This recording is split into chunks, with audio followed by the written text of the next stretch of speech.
Bonjour, je suis David Ornus et vous écoutez Checkpoint, le podcast dédié aux questions de défense, de renseignement et de sécurité.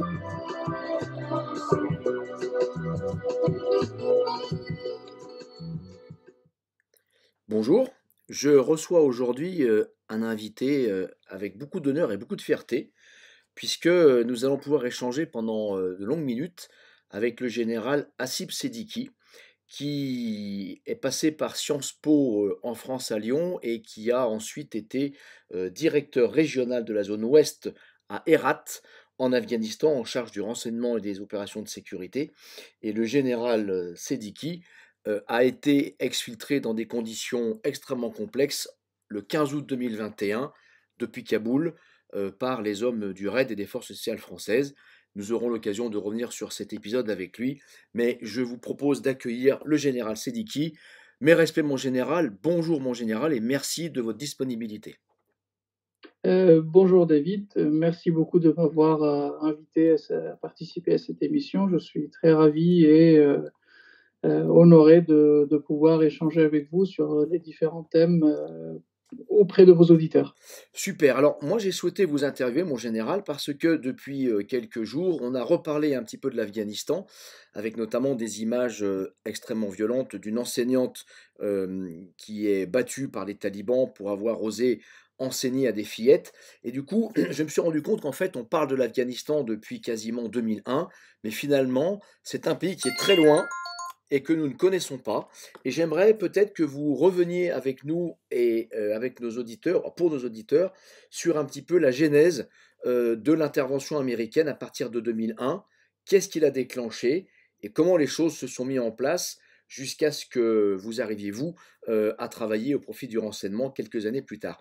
Pouvez-vous nous expliquer un petit peu la genèse de l'histoire de votre pays, s'il vous plaît, mon général? Merci beaucoup David. Je crois que c'est extrêmement important de comprendre le genèse ou la naissance de ce qui a conduit les États-Unis, mais pas que, le monde entier, à être impliqué directement dans la lutte contre le terrorisme radical et d'avoir combattu au prix du sang. Euh, les vrais noyaux ou la naissance des pensées radicales et du terrorisme ont été nés dans les années 92 ou même avant, pendant l'invasion soviétique, surtout après la fin de l'invasion soviétique. Quand les combattants étaient en Afghanistan, qui étaient venus du monde entier, des pays du Moyen-Orient, de l'Europe, de l'Asie, de l'Extrême-Orient, et après la chute de l'Union soviétique, ils se sont trouvés comme une armée sans cause à se battre pour. D'accord. Du coup, une armée radicalisée, mobile, efficace, et qui se sont ultérieurement transformés en groupes terroristes comme Al-Qaïda, comme ensuite dans les années 2000, post-2010, comme groupe État islamique et compagnie. Ces éléments radicalisés et ces éléments extrémistes ont pris le pouvoir à partir de 1996 sous le nom du groupe des talibans en Afghanistan. Ok. Et ils ont fourni une plateforme sécurisée, un environnement accueillant pour tous les éléments radicaux du monde entier. Et l'Afghanistan était un peu tombé comme dans l'oubli, à part le misère humanitaire. Il y avait peu de pays qui ont accordé une attention particulière à cette cette menace transnationale qui deviendrait le terrorisme international plus tard. Les talibans ont hébergé ou abrité Al-Qaïda. Les talibans ont abrité de nombreux terroristes en Afghanistan, et c'est uniquement après les attaques de 2001 que c'était une douche froide, non seulement pour les États-Unis, mais pour d'autres pays du monde. Et ils ont décidé d'agir de façon plus ferme pour éradiquer le terrorisme international qui se trouvait en Afghanistan. D'accord. Alors, si j'entends bien, pour nos auditeurs, qui étaient peut-être pas, qui sont peut-être jeunes et qui n'ont pas la connaissance de ce qui s'est passé. La chute du mur de Berlin 1989 qui signe, la mort politique de l'Union soviétique. L'intervention soviétique en Afghanistan, est donc un échec et effectivement, on l'oublie souvent, mais l'Afghanistan a été une terre de djihad puisque de nombreux combattants étrangers ont souhaité rejoindre l'Afghanistan pour se battre contre les infidèles et les mécréants soviétiques. Et à la fin du conflit, perdu par l'Union soviétique, effectivement, tous ces soldats ou tous ces combattants djihadistes se sont retrouvés en déshérence. Et il y avait déjà en Afghanistan le terreau d'Al-Qaïda, puisqu'effectivement, je crois que Ben Laden a été en Afghanistan à cette époque. Et c'est de là qu'est née Mmh. un petit peu l'idéologie du terrorisme ou du djihado-terrorisme international. Est-ce que j'ai à peu près bien compris?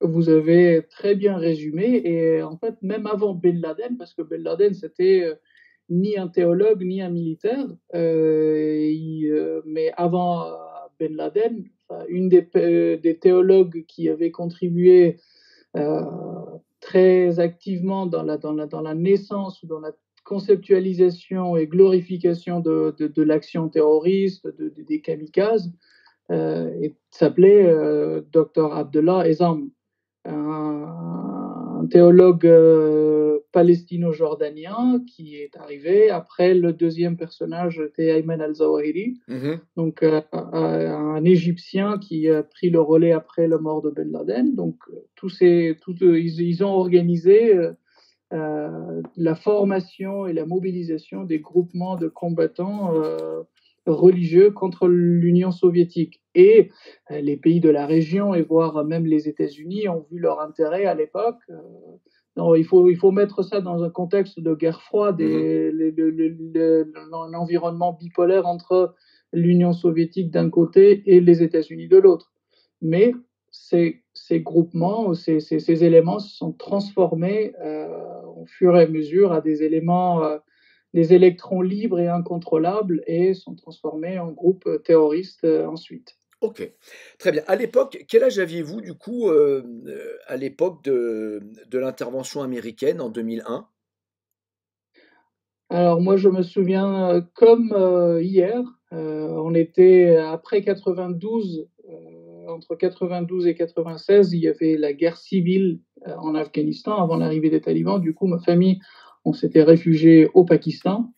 Et j'étais lycéen et je suis rentré de l'école et on a allumé la télé. On voyait les images des deux tours de World Trade Center qui ont été, où il y a eu l'attaque terroriste à New York. Et on savait que c'était un élément qui allait déclencher le changement ou le cours de l'histoire du pays. Et quelques jours plus tard ou quelques semaines plus tard, au mois d'octobre, on a vu le début des opérations Enduring Freedom, ou la lutte contre le terrorisme qui a été lancée par les Américains. Très bien et alors vous, du coup, à quel moment avec votre famille avez-vous pu retourner en Afghanistan? Y êtes-vous retourné pendant l'intervention américaine ou plus tard? On est retourné 3 mois après le début des opérations américaines. On est rentré en mars, 20 mars 2022, enfin 2002, 2002. pardon.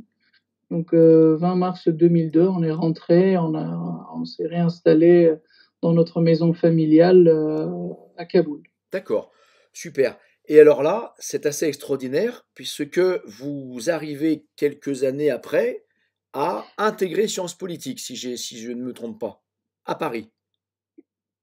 Exactement, donc les images de 2002, un pays, une ville en ruine après les combats, après des années de misère, aucun développement, aucune reconstruction, aucun investissement, ni dans le secteur de bâtiments, ni de commerce, rien. Donc on découvre notre ville complètement en ruine, mais il y a cet espoir d'une nouvelle naissance. On s'est permis, on s'est autorisé à rêver pour notre pays.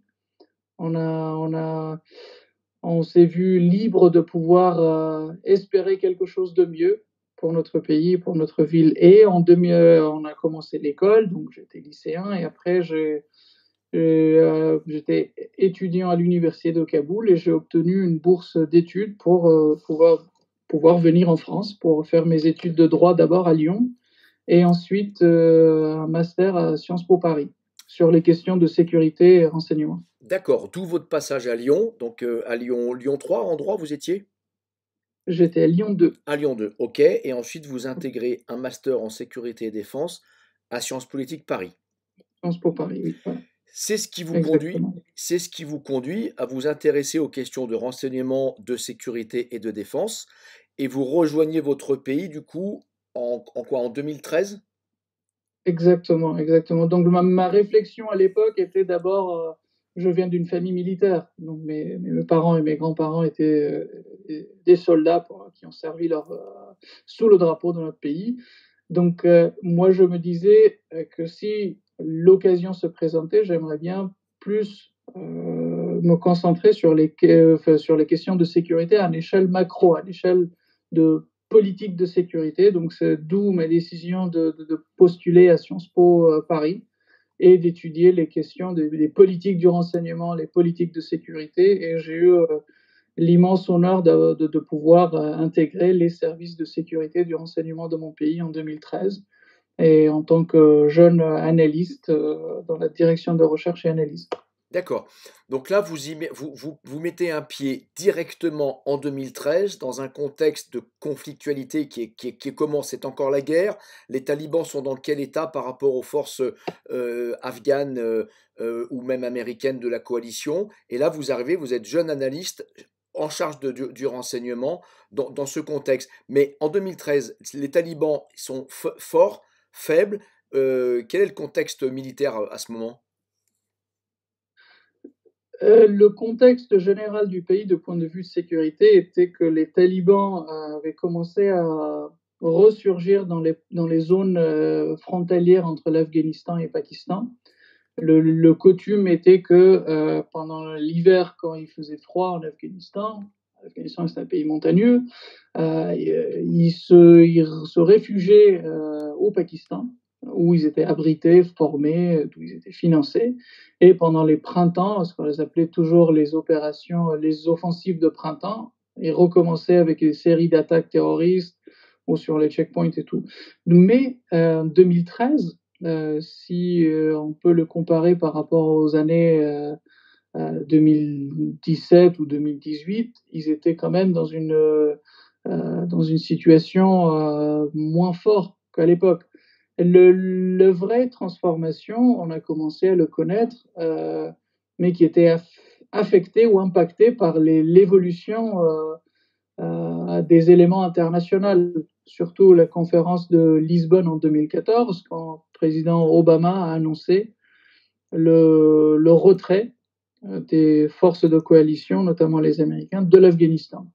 Et le fait d'annoncer que les forces de sécurité internationales vont se retirer a créé une étincelle d'espoir auprès des combattants talibans et leur soutien régional, notamment le Pakistan. D'accord.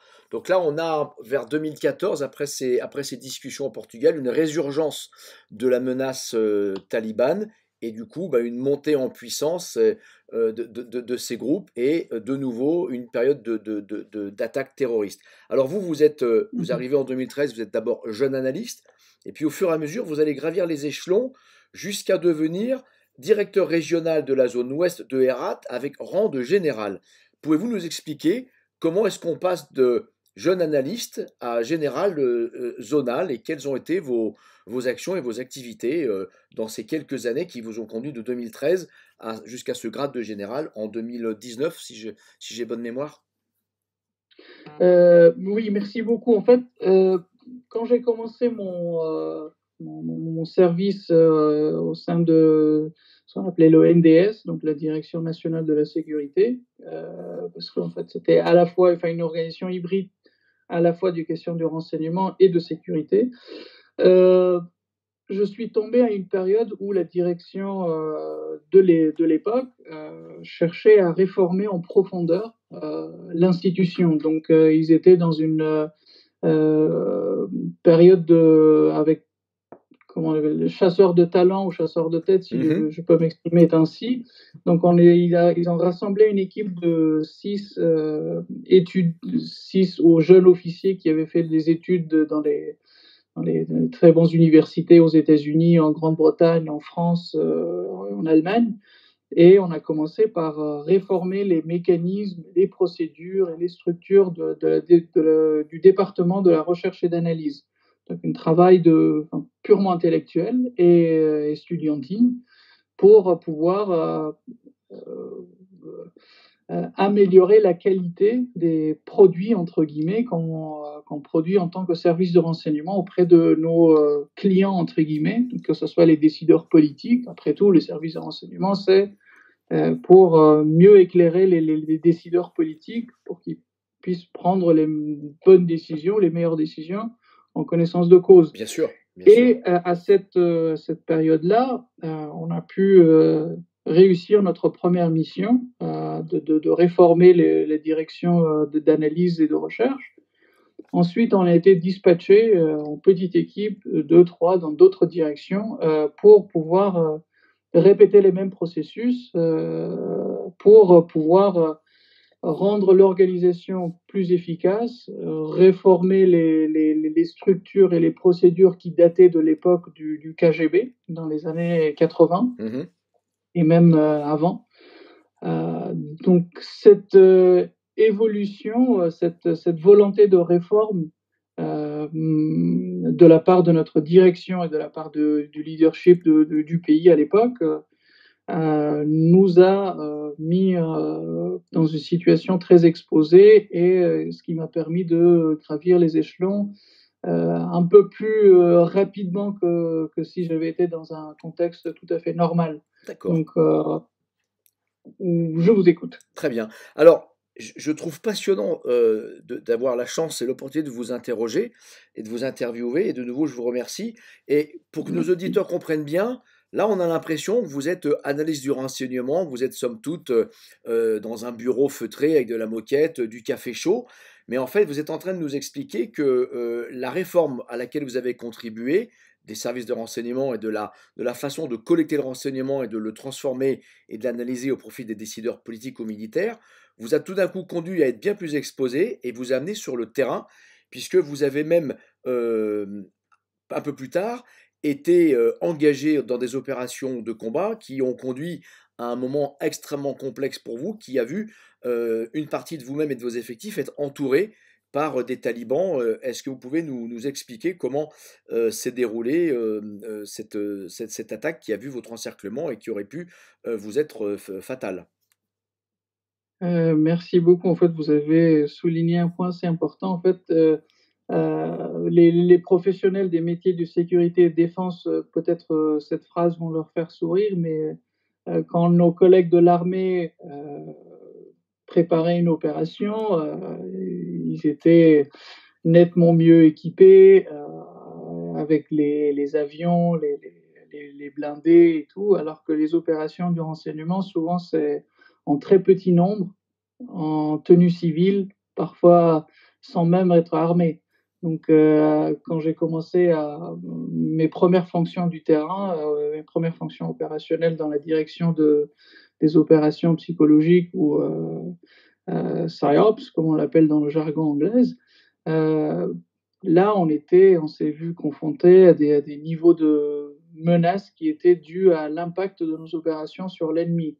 Et malheureusement, le contexte, pas que moi, mais plusieurs de mes collègues, non seulement nous, on a été visés, on a été ciblés par plusieurs d'assassinat et d'attaque, mais plusieurs de mes collègues également. Donc, ceci nous euh, bien sûr obligés à prendre des mesures de sécurité de façon un peu radicale, mais en même temps, on s'estimait très chanceux, enfin, heureux de pouvoir, d'avoir pu impacter le noyau de l'ennemi, ce qui était l'idéologie du radicalisme ou l'idéologie du terrorisme. Parce qu'on ne combattait pas uniquement un ennemi physique, mais notre but, c'était de combattre leur idéologie, ce qui était le plus dangereux, notamment dans les zones reculées de l'Afghanistan, qui étaient les terres les plus fertiles, entre guillemets, pour les recrutements des terroristes. Alors, ce que j'entends, c'est qu'en fait, les opérations psychologiques, les opérations d'influence, on a évoqué ensemble tout à l'heure les deceptions, en fait, cela fonctionne et a priori, cela donne des résultats. C'est-à-dire que la France, récemment, a elle aussi investi beaucoup le champ de l'influence et des affaires civiles ou militaires et des opérations psychologiques. Et au regard des combats qui sont menés contre les idéologies, ça veut dire que lorsqu'on le fait correctement avec des gens qui sont formés et qui connaissent les mécanismes psychologiques, les opérations psychologiques fonctionnent, puisque du coup, vous avez vous-même été sujet à des menaces, des tentatives d'assassinat, et que vos actions ont généré une réaction de la part des talibans. En fait, l'élément psychologique ou l'élément idéologique est la colonne vertébrale du terrorisme. Donc, si on veut le cibler, l'arme le plus redoutable, c'est de contrer le narratif ou le récit ou le discours du terrorisme. Et on faisait une distinction visible, on va dire, entre ce qu'on appelait les opérations des communications, d'affaires publiques ou de l'éducation, ou, le terme en anglais public awareness, auprès des institutions civiles. Ces politiques-là étaient conduites notamment par les institutions civiles, mais nous, c'était sur beaucoup plus ciblé dans les zones où les groupes terroristes utilisaient ou détournaient certains préceptes religieux, détournaient certains faits historiques, afin de nourrir ce sentiment d'injustice, nourrir ce sentiment de victimisation et de cet équilibre, on va dire, asymétrique pour pouvoir recruter les jeunes en Afghanistan et aussi au Pakistan, en d'autres pays de la région. Donc on mettait à l'échec leurs opérations de recrutement, ou quand on remettait en question leurs préceptes, que ce soit via les flyers ou les tracts qu'on distribuait, ou que ce soit par la voie aérienne ou d'autres moyens qu'on utilisait, enfin, sans rentrer dans les détails. Ils se voyaient défiés et vraiment en danger, que si la population a accès à d'autres discours et à d'autres récits, et qui n'acceptent pas aveuglement leur récit, leur cause pourrait être gravement en danger. Très bien. Donc ça veut dire que les opérations psychologiques, ça fonctionne et que ça peut même fonctionner très bien.